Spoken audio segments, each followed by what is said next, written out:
ළමයට ලොකුකම තියෙන්න ඕනේද? ඔව්. ඔව්. ඇයි මොකටද?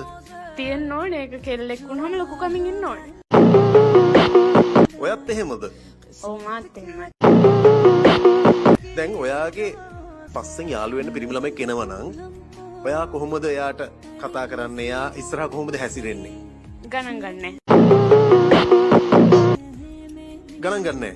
නෑ. එතකොට දැන් කවදා හරි කොල්ලෙක් යාළු වෙන්න ඕනේනේ.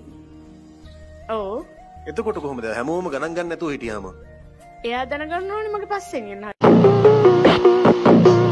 පස්සෙන් එන්න ඕනේ. පස්සෙන් කොච්චර කාලයක් එන්න ඕනේද? කැමති වෙනකන් එන්න ඕනේ. මොන වගේ කොල්ලෙක්ටද ඔයා කැමති? අවංක වෙන්න ඕනේ. කැතම වෙලත් බෑ.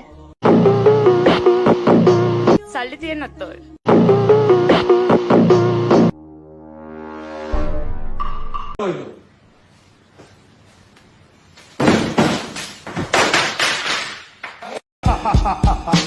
I was acting. Something bad about to happen. කරන්නේ මාළු රාබනෝද යකෝ? යකෝ කිව්වට විශ්වා ඒකනේ මං කියන්නේ මට ටෝච්චියකුත් තියන් හිටියා. කාවයිය පොල්ලත්ත දිගේ තේලියට නැගලා 100ක් විතර කාවයියෝ. මුක්කියට බහලා රා බීලා බෙරින් නැතුව යන හැටිනේ බලන්න ඕන පොල්ලත්ත දිගේ.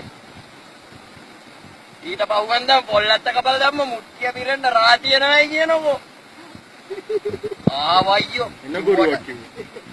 කිව්වට විශ්වාස කරන්නේ නැහැ. කාවයියෝ පොල්ලත්ත දිගේ නැගලා මුක්කියට බහලා රාබීල වෙරි නැතුව ආයි බහිනෝනේ අර මේකට ඇලපාරට ඊට පහුවෙන පොල්ලත්ත කපලා දැම්මා යකෝ කාවල ටිකක් ගන්න ඉපෑ අද ඇමරිකාව සහ සමහර යුරෝපීය රටවල් ක්‍රිප්ටෝකරන්සි පේමන්ට් ගේට්වේ වලට ඕපන් කරන්න කියනකොට අද අපි එක යෝජනා කරේ 2002. ඉතින් 2002 ලංකාව ආසියාවේ නෙවෙයි ලෝකයේ පළමුම රටවල් අතරට එන්න තිබ්බා මේ ඩිජිටල් පේමන්ට් ගේට්වේ වලට අපි පෝත් සිටි එක කේන්ද්‍ර කරගෙන වරාය නගරේ කේන්ද්‍ර කරගෙන ඕපන් අප් කරාන. හැබැයි ඒක කරන්නේ නැතුව අපි ඒක කල් දාපු නිසා අද අපිට ඉස්සරහට අනිත් රටවල් ගිහිල්ලා තියෙනවා.